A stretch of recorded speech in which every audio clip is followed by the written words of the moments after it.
Hello and welcome back to the channel. My name's Roberto, and if you're a first-time visitor, thanks so much. Stick around. We're building a Streetfighter V4S. If you've come back to see the next update and you're supporting us by liking, sharing, subscribing, thank you so much. Really appreciate the support.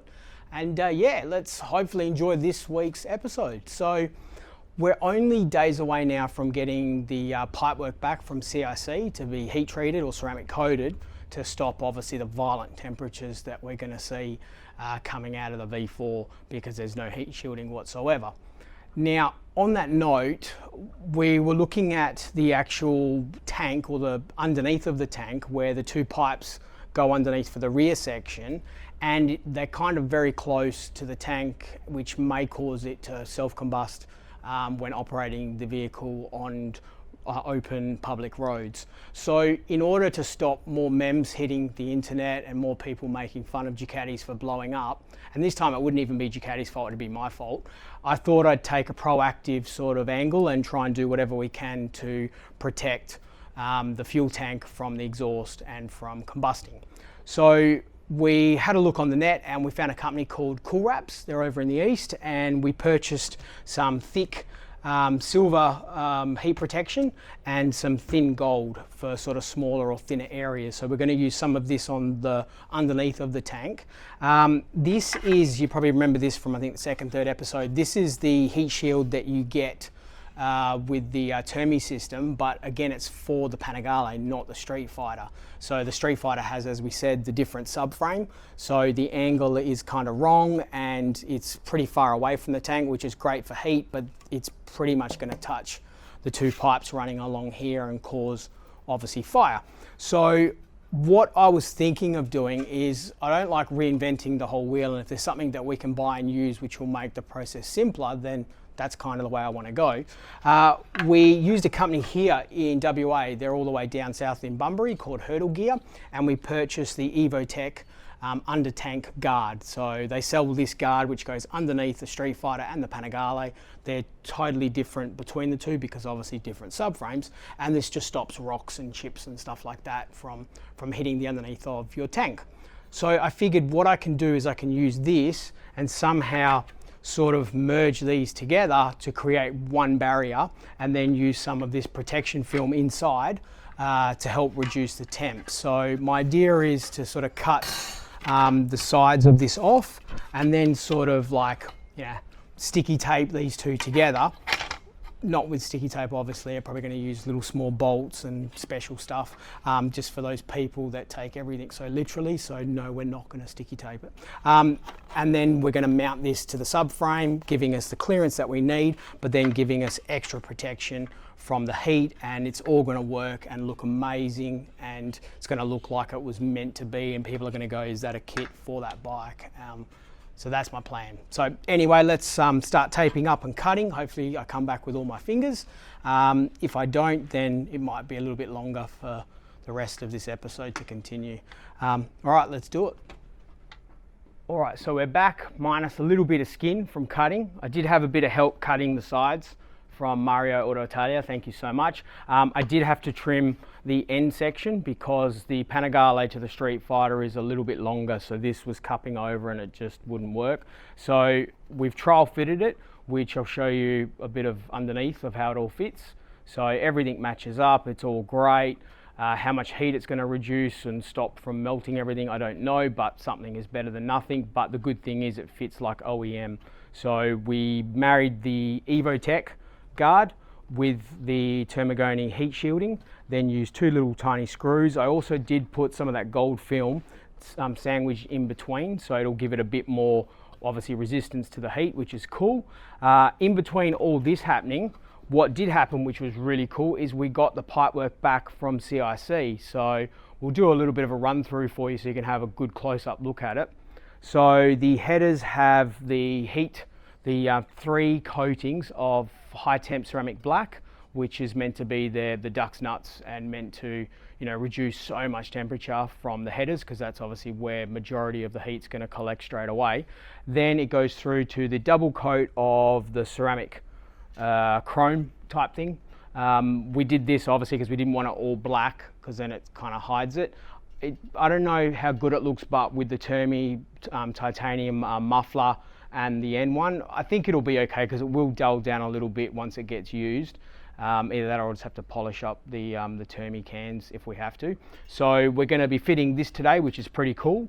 Moving on from that, we may be able to also get the radiator with the guards put in, and if that all works, coolant, the whole lot, we may even hopefully get to start it up and sort of hear the Termi system run. We will have to do a couple of things before that happens, but one of them being the up map, because we're not running any O2 sensors. We've got the bung, and the up map actually removes the software needed to run O2 sensors, so it runs in a closed loop. We'll need to do that, and we'll also need to put a battery in it, and yeah, there's still so much stuff to do. But once this big part's done of the project, we'll be able to move on to a lot more cooler, quicker, easier things, and then hopefully my wheels come in a couple of weeks, and that will sort of finish off one part, but then we're still waiting for a whole heap of other stuff to come from CNC. So let's get stuck into fitting the exhaust anyway. All right, let's do it.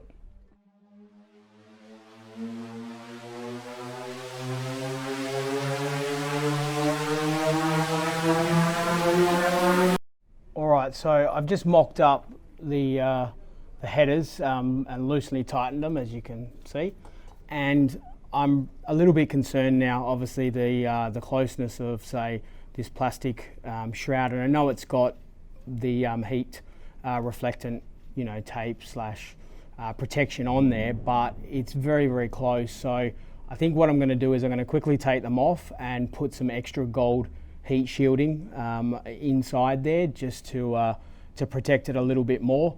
It's always a good point to do it now rather than once everything's in. It's going to be a lot harder, so we're going to have to just pause for a bit and let's get all that done and then re-put the manifolds back in. All right, let's do it.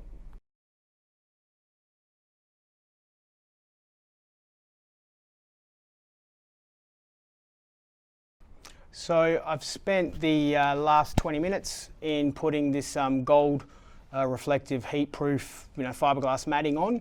It's fairly straightforward to actually apply. Advice I can give you is cut a square that's a little bit bigger than what you need to.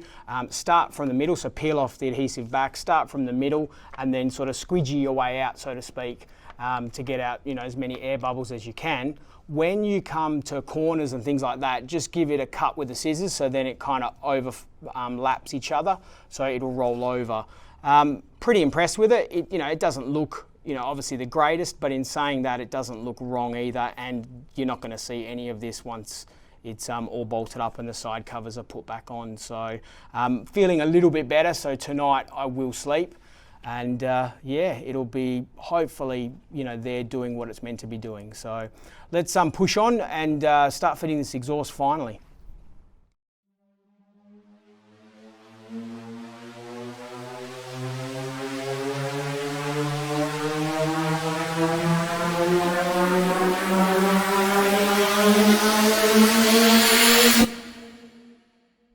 After 4 weeks of pain, suffering, and more waiting than any of the pain and suffering, the exhaust system is on the Streetfighter. So I'm super happy, super excited.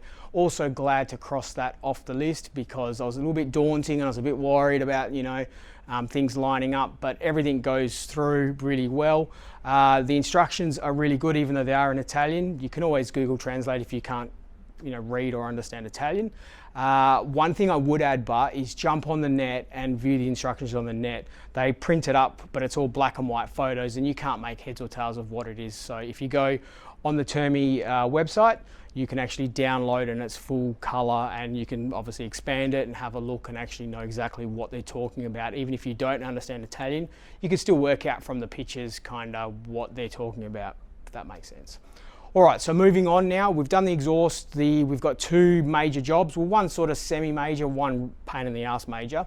Subframe. So we want to whack the subframe back on the bike. I want to route all the cabling, make sure it all looks nice and pretty, so then when the tank goes in, it's nice and smooth fit and there's no issues.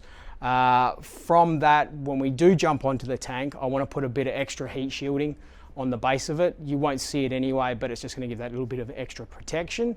And yeah, from that, I'm hoping, fingers crossed, that by this Saturday, the next time I speak to you guys, we're actually doing a live, well not live, but it'll be live for me, an actual start up and listen to the actual system. And yeah, hopefully it should sound good. I mean, it has got 4 holes, so technically it should sound 4 times better than other things on the market, I suppose, or 2 times better, because Acros and that I got 2. Anyway, let's get this one on the bike. Cool. Well, you know, when I said I was super excited because the exhaust was on, well, I kind of lied to you, and I lied to myself. I've literally had to remove the exhaust subframe probably about 4,000 times now, on, off, in, out. I feel demoralized. I feel spiritually, sexually, mentally, physically just shattered. However, I think I've got it right now. This exhaust system takes so many maneuvers and sort of tweaking to, you know, sit right, basically.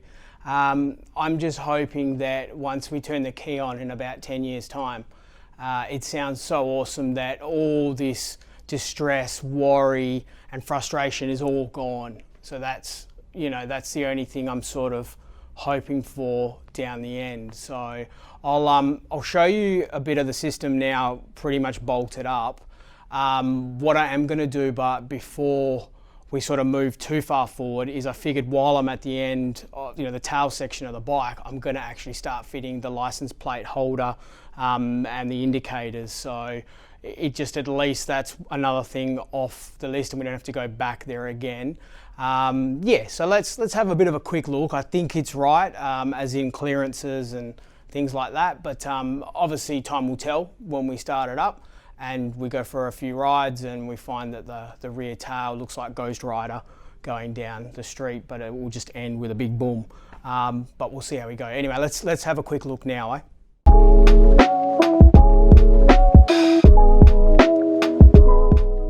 All right, so we'll start from the tail. We've had all the issues. Main, you know, drama we had is everything lining up right, but also giving us a lot more clearance.